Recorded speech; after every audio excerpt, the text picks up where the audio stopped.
So ito sa mga hindi nakakaalam, meron kasing ginawa si GM na na parang ano bang tawag mo doon? Yung parang passion project niya. Oh, passion project. So yung ginagawa ni JM parang ito naman video naman. So part para ng photography. So may mga tao siya na i-assign sa bawat section ng trail tapos bibidyohan. So kwentuhan mo kami JM, ano bang ano nun? Paano mo ba naisip yung concept na yun? Kasi sa bawat trails, 'di ba, meron tayong mga porters. Oh, 'Di ba yung mga porters natin, minsan may mga bata, nabutan natin ng bayad, ganyan. Eh minsan, naisipan ko na lagi ako naakyat, naglalakad ako, kasama ko tong porter. Sabi ko, what if bayaran ko siya, mag-session ako. Example, dagdagan na kita ng bayad, 200. Video mo lang ako, tapos tutulungan niya ulit ako paakyat. Habang nagsa-session, di ba? So, doon pa sa session, may shot ka na, kasi nung mga trails kasi noon, puro porter pa, wala pang hatak eh. Yung mga around 3 years ago, mga ganun. Napapansin ko, yun yung ginagawa ko. Kaya pag baba kong ganun, may pang reels na ako. Tapos, nakausap ko si Kuya Edmond. Sabi ko, nag-share ako sa kanya. Sabi ko, Kuya, may pangarap ako na ganito yung gagawin ko, na bawat rider, magbabayad lang sila ng minimal amount. Pero after ng race, meron silang makukuha na 10 video clips doon sa trail, doon sa mga ang tawag dito, mga key sections. Tapos yung magkukuha, yung mga locals, yung mga taga-ron din. 'Di ba pag may mga spectators tayo na mga locals, yung iba 'di ba nagbibideo sila? Tama. What if gawin nating yan, livelihood? Medyo mo manonood ka lang, bibidyo kang ganyan, 'di ba? Minsan nga nagsasalita pa sila eh. Sabi, uy, bilisan mo, ganyan. Nag-cheer pa silang ganyan. Na magkakaroon ka din ng extra na kita. Kasi yan eh, win-win situation eh. Kasi yung mga riders, eager sila na magkaroon ng pitik. Tapos, 'di ba, lagi natin napapanood sa ibang bansa, may mga Red Bull highlights. Tama. Na bawat section may nagvi-video. Eh yun vertical eh. Ano na siya, good as reels na siya. Tapos, ang dami, 10 to 15 clips yung makukuha mo per race. Tapos yung mga taong kukuha nun, mga taga-ron din, asawa ng mga porter, dito sa Papis Trail, mga kamag-anak nung trail builder, ganyan. So, ang saya lang kasi nakatulong ka na sa kapwa mo rider, tapos nakatulong ka pa sa community. Tapos, kaso may gamble. Ang gamble lang niya, kailangan ko mag-produce ng certain amount to pay yung mga namimitik. Hindi naman pwedeng libre. Hindi pwedeng libre. Tapos logistics pa. Siyempre, pag maglalakad ka doon, may additional bayad. Yung pagkain. Tapos, binibigyan ko sila nung parang training. Kasi yung mga yan naman, mag-video lang masaya na. Pero, paano mo pa mas i-improve, ma-maximize yung gadget nila? Kahit anong gadget yan eh. Pero ang requirements ko, 1080p na naka 30 FPS minimum. So, ibig sabihin, 30 frames per second para hindi blur yung mga rider. Pero may instances na yung mga matutulin talaga. Segundo lang 2 seconds lang. Nakadaan na ganun eh. Tsaka, gusto ko din na mangyari yan kasi gusto ko din ma-experience yan. Dahil may video ka din. May video din ako. Tapos ako libre. Pero, sotosin, wala ka nang bayan sa kanila. Dahil, pag may time na hindi ko na-achieve yung certain amount na kailangan ko, hindi man lang naka-break even, patay ako doon. Talagang abonado talaga. Pero yung saya, tsaka dami ko naging kaibigan eh. Dito sa Papis, yung mga angels ni Ate Michelle, nag-seminar kami nung gabi, kahit nga walang pamerienda, pero nung race day, nagugulat sila, may mga riders pala na ganun. Kaya nilang talunin yung mga boulders. Kaya nila i-doubles yung mga section, tas may mga nagbabiral. May mga nagbabiral na footage. Katulad dun sa GMA. Yung sa GMA pre. Imagine mo, first time kong ginawa. Tapos yung rider na to, si Kuya Russell, sumali siya, sabi niya wala siyang training. Kasi una kong message sa kanya, sabi ko, Kuya, ikaw pala tong nag-viral na to na laging may nagtatanong sa akin kung okay lang ba yung rider. Kasi lahat ng riders, makikita mo yung run nila eh. Kung ikaw 3039, kung may access ka doon sa files, makikita mo yung run ng kalaban mo eh. Makikita mo talaga? Oo, makikita. So, paano pag pala? Kunyari, bumili ko binayaran ko yung access ko tapos dinownload ko yung video ng iba. Hindi pwede naman 'yun. Pwede mo naman makita yung yung sa iba. Kasi nung una kong ginawa, binigyan ko na access lahat eh. Na-upload ko na, bahala na kayo. Kung magbabayad kayo, salamat. Kung hindi, di okay lang din. Ganun yung ginawa ko eh. Kaso si Google Drive, medyo nilimit niya na hindi ka agad mapanood eh. Pag in-upload mo, parang video processing pa siya. So ginawa ko individual yung pagpapadala. Doon ako naduling, doon ako napuyat talaga ng 5 araw talaga. Tapos nagmamadali na. First come first serve. Yung una nagbayad, siya yung una kong bibigyan. Kaso, hahanapin mo pa siya doon from 100 plus riders. Isosort mo yung 10 shots. 20 clips. Kasi seeding and final. Talagang, sabi ko, worth it ba? So, yun yung mga unang challenge kung worth it ba? Yung puya talaga. Tapos may mga nagmamadali na. Nagmamadali yun eh. Sino? Si Rasta? Wala ko sinasabi ha. Okay lang yan. Maraming galit dyan kay Rasta. Nagmamadali. Pero meron din na sinasabi nila na okay lang, take your time. Take your time. Pero after that experience naman, ngayon mas na-improve ko na eh. Yun sa mga sumunod na race, kinabukasan pwede mo nang makuha eh. Paano ginawa mo? Nakita ko nga bumilis na eh. Paano ginawa mo? Paano naging, anong natutunan mo dun sa first try na na-apply mo para mapabilis yung pagpapadala ng video sa mga tropa nating riders? Pero bago ko sabihin, papasalamat muna ako sa mga nag-support talaga. Kasi hindi ko naman yan uulitin kung hindi dahil ninyo. At saka marami ring nagsuporta na nag-suggest. Marami nag-suggest sa akin. Sabi, pre, gumamit ka ng AI para mag-sort ng files. Sabi, pre, ganito, gawin mo ganyan. Sa akin, meron akong tinatawag na browser, anong tawag dito? Fast Tone, Fast Picture, siya, pang browser ng photos.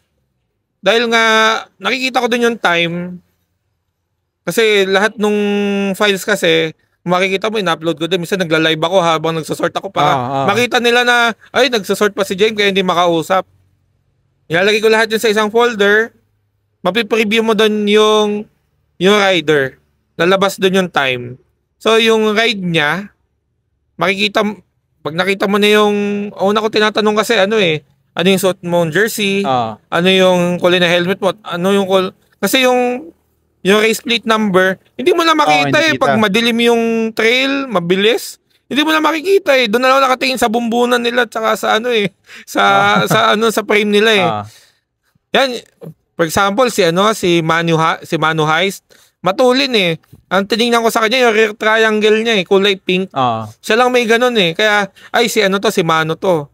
Yan isa-isa. Pero na-realize ko mas mabilis talaga kung titignan ko yung time. Kasi yung cursor nun, kung magagamit nila yon, yung cursor, pag tinapat mo sa picture, lalabas yung time. Yung rider na to, pag binitawan siya ng ganitong oras, siya, yung makikita mo talaga yung time doon. So, doon pa lang sa time, makikita mo na kahit, tsaka mabilis siya i-play. Kasi dati pinapanood ko isa-isa Hahanapin ko, papanoodin mo isa-isa, ay ito si rider na to. Tapos after ulit, babalikan mo ulit. Ngayon, ginagawa ko, sinosort ko na lahat. Sa time na lang. Sa time ko na lang tinitingnan. So, yun yung malaking improvement. Kaya parang after ng race, kaya mo nang ipadala, no? Oo, kaya na ipadala. Kinabukasan. Kinabukasan. Pero yung mga unang rider na binitawan, pwede ko na kagad mabigay sa kanila. Pero yun nga, first come first serve pa din. Tsaka salamat din sa mga trail builders na unang naniwala talaga, ayan, Oo. sina Boss Gid, sina Peace, tapos nakakating ng balok Oo. na moy-moy pinayagan din nila ko na magawa to kahit last minute. Tapos sa Sa Gimaras, sa ginawa mo Gimaras rin. din, ginawa ko Oo. sa Gimaras. Imagine mo, day before ng event, doon pa lang na-organize. Talagang yung 8 stages na yon, nagawa namin ng paraan paano ma-pull out.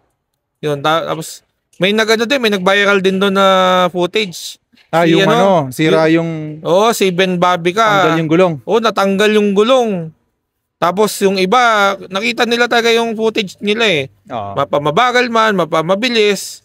Nakikita talaga. Kita mo Maganda. naman, 'di ba? Nagkakagulo yung mga tao noon nung pagdating ng huling rider, 'di ba? Kala mo zombie apocalypse lahat may torotot. Oo. Hinahabol nila yung last rider Actually, sobrang ako nagandahan talaga ako dun sa project mo, pre. Kasi Oo. ako bilang rider, may mga race ako na na natapos yung race tapos wala ako kahit ni isang video or picture. Kasi yung mga kumukuha ng photos, hindi mo sila mapipilit na picturean lahat Kasi ngalay na yan, pre. ngalay sila. As hindi rin naman sila bayad. Kumbaga, out of passion lang. So yung yung kaya lang nilang picturean, yun lang yung mapipicturean nila. Tapos yung mga nagbibideo naman, syempre, ang priority nilang videoan, mga tropa muna. Yun talaga. Tapos may challenge din minsan sa memory siguro. Tapos hindi naman mapupuntahan lahat ng stages. Hindi mapupuntahan. So ako, bilang rider din na gusto ko nga, may highlights ako, na-appreciate ko yung ma-appreciate ko yung project mo, pre. Kasi yun nga, na-experience ko dati, wala akong Siguro may tatlong race ako na, alam mo yun, parang pagod match ganyan. Pero wala ako ni isang alaala ng race. Bukod dun sa GoPro ko paano pag wala kang GoPro. So maganda talaga. Tapos sabi mo pa nga, yun nga, makakapagbigay nga ng additional income dun sa community. Maganda rin yun. Tsaka naisip ko rin, pre, kung sa running nga, nagbabayad sila sa mga pictures.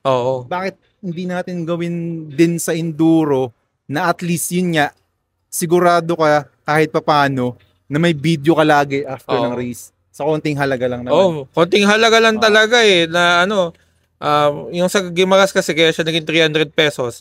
150 per day. Kasi per day yung bayad ko dun sa sa photographer din, sa videographer. Tsaka yun, kumbaga nag-a-announce ako, pero may mga bonus yun. Bonus photos. Nag-hire pa ako ng additional na namimitik talaga. Kasi, very monumental, very, paano ba masasabi natin nito? Kumbaga, gusto mo talaga maging memorable yung race mo Kasi bakit? Nakikita mo doon yung yung mga pagkakamali mo sa race Kahit ako pag nagte-training, nung una binibidyohan ko. Pag tumira ng maliit na jump, yung nagiging mali. Kasi pag nagse-session ka, nakikita mo talaga, doon sa section na yon, nakita mo paano ka nagkamali. Di ba? Kagaya dito sa Papis, nung nag-fun race, nung huling pang fun race, di ba may mga na-aksidente. Dahil nga may nagvi-video, yung kay Steve, nakunan ko yun Nakita namin na yung gulong niya, medyo malambot ng konti. Malaking Kaya siya nag-slide. Napakalaking bagay kasi post-race, paano mo ma-evaluate yung nangyari? Kahit sa'yo kasi, kung POV mo lang, ang kita lang, ito lang harap mo ng video yung third person view ng or second person view ng footage ng run mo, makikita talaga doon bawat detalye.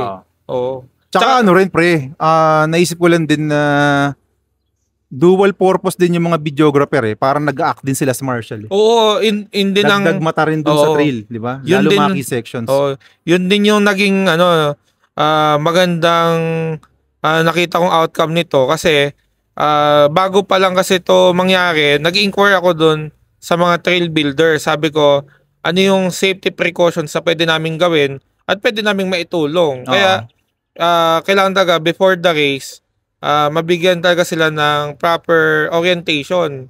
Dahil hindi sila pwedeng pahara-hara May mga kailangan silang gawin. Tapos, yung sa isang race na nakuna namin, sabi, bawal tulungan yung rider. Bakit bawal? Kailangan mong tumingin dun sa susunod na rider. Kailangan mo siya mapigilan. Kasi malay mo, habang tinutulungan mo siya dyan sa tunnel. Dalawa kayong masagasaan. Dalawa kayong masagasaan. At least, very maganda din na mag-work side by side yung martial at saka yung mamimitik. At actually, pwede nga isang bayad na lang eh. Yung ibabayad mo sa martial, kumbaga 3 yung martial. Hindi, mas okay din. Hindi, sa akin, mas okay kung dedicated, pre. Dedicated. Kasi kung pag-iisahin mo lang yun, tapos may kailangan ng tulong, may kailangan hindi na siya tulong. makakapag-video. So, bawas na yun sa service mo. Bawas mas okay paghiwalay. Ano lang siguro, at least may dagdag matalan dun sa section na yun na magsasabi dun sa iba na may nangyari. May nangyari. Pero maganda. Ano naman, pre, di ba? So parang syempre, bago yan bago yung konseptong yan sa downhill, enduro races na sa Pilipinas eh. Nung ini-introduce mo ba yan, may mga parang napataas yung kilay. May ganun, may mga ganun din ba? Wala naman. Napataas ang kilay? Parang iba't may bayad, parang ganun. Wala naman. Wala naman siguro. Dahil alam nila na na professional photographer naman ako eh. Tsaka hindi naman ako naniningil from the first place. Kaso, pinaliwanag ko din na ito, hindi naman to para sa akin. Para din to doon, tulong na din natin doon sa Tsaka, ang laki din ng maitutulong nito para mas maging better tayo na rider. Kasi, kita mo yung run mo eh. Kita mo kung tinira mo ba yung section na yon. Kita mo kung perfect ba yung execution ng plano mo. Kasi, kahit yung mga national athletes natin, bumibili din eh. Maganda naman talaga kasi. Bumibili din talaga eh. Tapos merong iba din na kahit mabagal, for souvenir. Yan. Yun talaga yung goal natin na matulungan din natin sila. Ano naman pre? Yung mga videos na hindi na purchase, ano usually ginagawa mo? Binubura mo na agad? Actually, after ng race, binubura mo na agad lahat or hindi? Actually, never ako nagde-delete ng files. Simulat sa pool nung talaga? Simulat sa pool na nag-start ako ng photography. Never ako nag-delete ng files. Meron dyan, humahabol, 5 days after the event, biglang maalala, uy, may kuha pa ba ako sa'yo? Binibiro ko muna. Ay, naku, na-delete ko na. Hindi. Pero never ako nagde-delete. Sa Google Drive lang, kailangan ko lang i-delete kasi napupuno siya.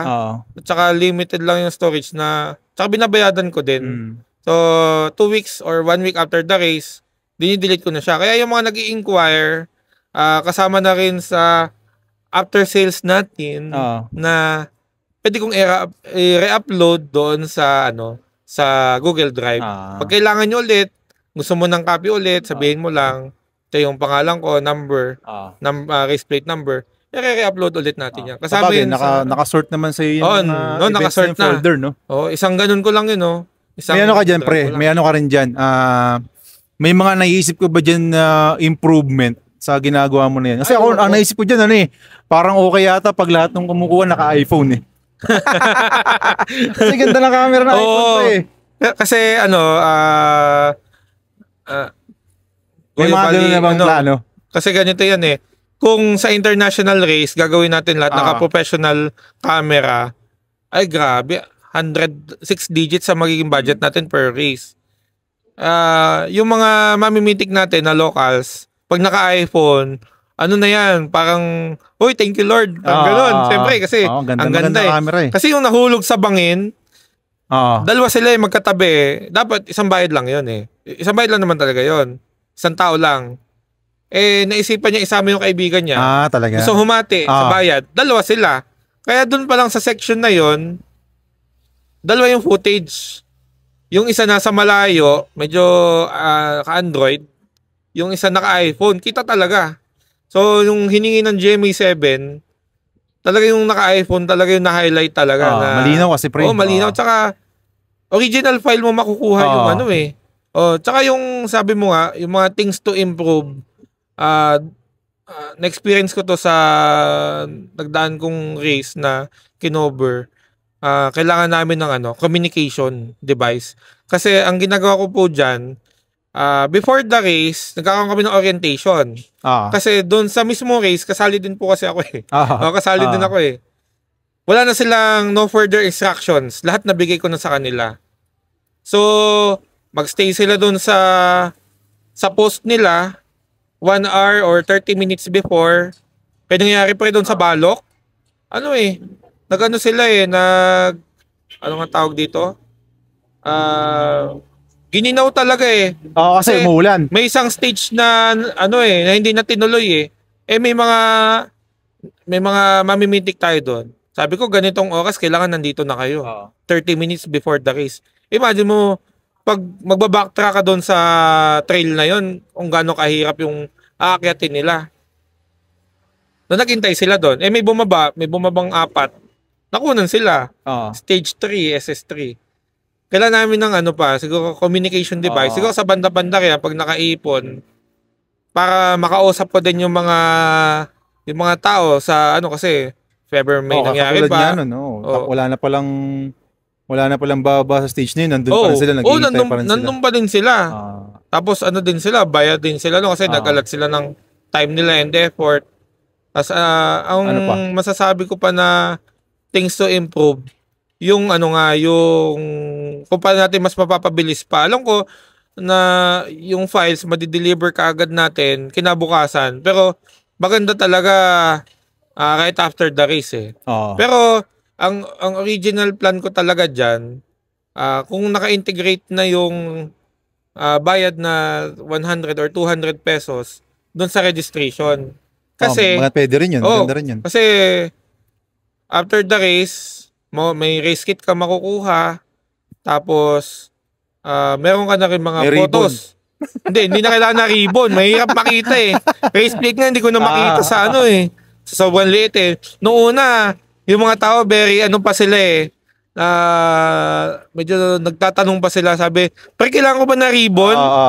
Kinukunan mo ba lahat? Sabi ko, huwag kayong mag-alala. Kinukunan ko lahat. Yung mga gusto mag-avail, pwede nyo makuha. So, yun nga, nagagamble tayo na sana maka-break even. May mga race. Maraming naniniwala sa ano mo na to, yung parang itong passion project mo na tinatawag. May ano na ba yan? May title na ba yung naisip mo na to? Wala ka pa naisip na Sabi ni Boss Adler, race video highlights. Pwede, maganda. Ayun. Race video highlights. Yun, speaking of Boss Adler, pre, ito, mukhang challenging to kasi Teban race. So yung ini-expect na sasali sa Teban parang more than 300 ganyan. Tapos 4 different stages with 300 riders per stages. Tapos malamang yan halos sabay-sabay ang bumababa sa bawat stages. Ready ka na ba dyan? Ready ka na? Ready na. Ready na. Nakita mo na ba yung track sa Teban, di pa? Nakita ko lang sa video, pero 2 years ago, nakasali na ako sa Teban eh. Masasabi ko na isa sa pinaka-challenging sa buong Pilipinas din eh. Ilang videographers yung tingin mo yan na kailangan mo per stages? Hindi naman kasi kailangan lahat ng stages, pare-parehas yung dami ng videographers. Kasi ang pinagbabasehan natin dito yung mga key sections. For example, sabi nila yung stage 1, green line, medyo, ikaw nakadaan ka na doon eh.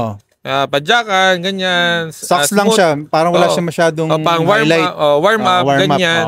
Pero sa ginagawa natin na to na race video highlights natin, very monumental yung yung starting gate sa stage 1. So yun, meron talaga yun. Hindi, yung stage 1 pre, wala siyang starting gate eh. Gagamitin lang yung starting gate, parang S4 na. S4. Pero yung stage 1, yung pag nag-run ka na ganun, kasama yun lagi kasi tama. Stage 1 yun eh. Tama. Saka kompleto pa yung crowd sa paligid. Nandun lahat eh. Kita mo talaga. Kailangan niya yun. Stage 1, siguro mag-alat tayo sa stage 1 and stage 2 ng tig-dalawa. Then the rest, sa stage 3 and stage 4. Lalo na sa mga finish line natin. Tsaka yung yung madaming drops. Tsaka okay mag-alala kasi kahit yung option, may nahagip naman. Hinahagip din natin. Yan. Tsaka yun, gagamitin ko na tong para ma-invite yung natin na mag-avail. Kasi sinabi ni Boss Adler na 300 to 400 na yung magpa-participate. Tapos ang preparation na ginawa natin dyan, maaga tayo nag-communicate sa kanila. Tapos very eager sila na tumulong. Mm. Yun ang nakakatuwa na tumulong sila para maghanap ng mga magbibideo. Yung mga locals doon, yung mga locals. Tapos, yung paano din sila mag-disseminate ng information. Siguro may konti lang akong changes kasi nagkaroon ako ng parang pre-registration. May promo na yung mga maaga mag-avail, 200.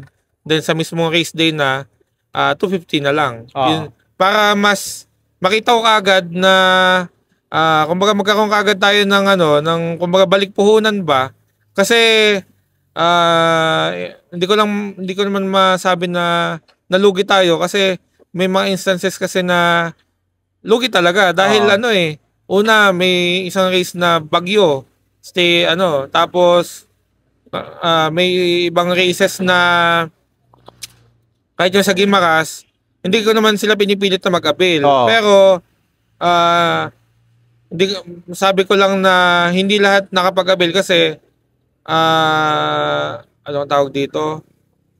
Hindi siguro nakarating sa kanila yung yung ganon. Yung ganon kasi nagkita-kita na lang kami race day, may nag-promote pero hindi naman lahat nakatinig. Promote natin yan, pre. Yun. Yun talaga, promotion talaga yung Malay mo nga, pre, merong nanonood dito na sabihin natin na mobile company, sponsoran ka ng mga cellphone pangkuha. Mapakita nila na maganda talaga sa action video. Maganda yan. May kahit 10 piraso. Kahit Insta360, no? Kahit Insta360 lahat. Pero maganda rin kasi yung phone, no? Kasi maganda yung phone. Vertical, madaling gamitin. Vertical, mabilis. Madaling i-transfer din. Madaling i-charge, ganyan. Paano mo pala kinukuha yung files sa mga sa mga shooter mo, pre? After the race. Share it, hindi. After the race, kasi ang requirements natin sa kanila, may phone, may power bank, may cable. So ako, may dala akong laptop. Okay. After ng race, habang nagko-culmination activity doon sa mga race results, ako naman, kinakopy ko niya yung file sa kanila. So pagdating ng kailangan niya bago mag-awarding, available na ulit ako kasi nami-make sure pa tayo eh. Ayun, tas after mismo nung nung file, saka ako nakakapagbayad sa kanila. Malay mo, ma-invite ka rin pre sa sa ibang mga race na hindi lang downhill enduro. Yung ganyang service na organized video kasi ito eh. Hindi siya yung parang mag-video kayo dito. Yung sa'yo kasi pre organized parang may sistema talaga kaya maganda. Nagandaan talaga ako diyan pre nung nakita ko nga yun, sabi ko malapit 'tong naisip ni JM parang ikaw pa lang yung nakaisip ng ganito Ikaw pa lang ba yung nakaisip ng ganun? O may ganun na rin sa ibang bansa? Palagay ko tayo pa lang. Pero nakakatuwa din na nirarally din kasi natin yung ibang lugar na gawin din nila. For example sa Mayon, sina Lolo Champ, ginawa din nila yun nagpakalat sila ng mga videographers. Kaya after the race, meron lahat ng maraming video, no? Maganda talaga. Tsaka rin yan?